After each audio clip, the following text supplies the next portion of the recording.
Iran ও যুক্তরাষ্ট্রের পাল্টাপাল্টি জাহাজ জব্দ, সাগরে নতুন করে যুদ্ধ অবস্থা জারি।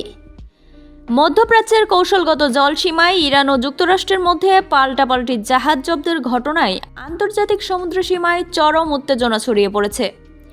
ইরানের বিপ্লবী গার্ড বাহিনী আইআরজিসি দুটি বিশাল বাণিজ্যিক কার্গো জাহাজ জব্দ করে তাদের উপকূলে নিয়ে যাওয়ার কয়েকদিনের মাথায় যুক্তরাষ্ট্র ও পাল্টা আক্রমণের পদক্ষেপ হিসেবে ৩৮ লাখ ব্যারেল ইরানি তেলসহ দুটি ট্যাঙ্কার হেফাজতে নেওয়ার দাবি করেছে। বিশেষজ্ঞরা একে জাহাজ যুদ্ধের নতুন পর্যায় হিসেবে অভিহিত করছেন।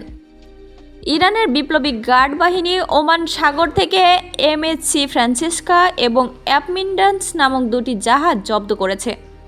এই দুই জাহাজের ক্রু ও মালিকানা সংক্রান্ত সর্বশেষ যা তথ্য জানা গেছে তা হলো অ্যাপামিন্ডাস লাইবেরিয়ার পতাকাবাহী এবং গ্রিক মালিকানাধীন এই জাহাজটিতে ২১ জন ক্রু সদস্য রয়েছেন। গ্রিক কোস্ট গার্ডের তথ্য মতে ক্রুদের মধ্যে ইউক্রেনীয় ও ফিলিপিনো নাগরিকও রয়েছেন। জাহাজটি ভারতের একটি বন্দরের উদ্দেশ্যে রওনা হয়েছিল।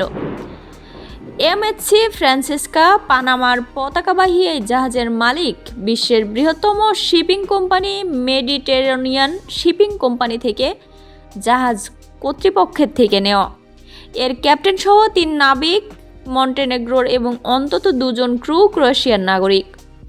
তবে এমএসসি কর্তৃপক্ষ অন্য ক্রুদের পরিচয় প্রকাশ করতে অস্বীকার করেছেন। সংশ্লিষ্ট দেশগুলোর সরকার গ্রিস, ক্রোয়েশিয়া, মন্টেনেগ্রো জানিয়েছে ক্রু সদস্যরা এখন পর্যন্ত নিরাপদে আছেন।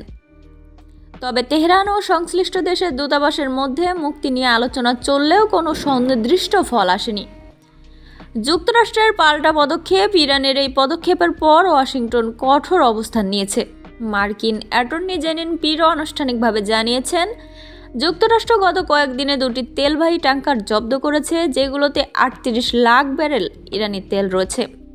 ওয়াশিংটন পরে যেসব পদক্ষেপ নিয়েছে তার ভেতরে তেল বিক্রির অনুমোদন বাতিল, সমুদ্রে আটকে থাকা ইরানি তেল বিক্রির যে বিশেষ স্বল্পমেয়াদী ছাড় ছিল, মার্কিন ট্রেজারি বিভাগ তার নবায়ন না করার সিদ্ধান্ত নিয়েছে।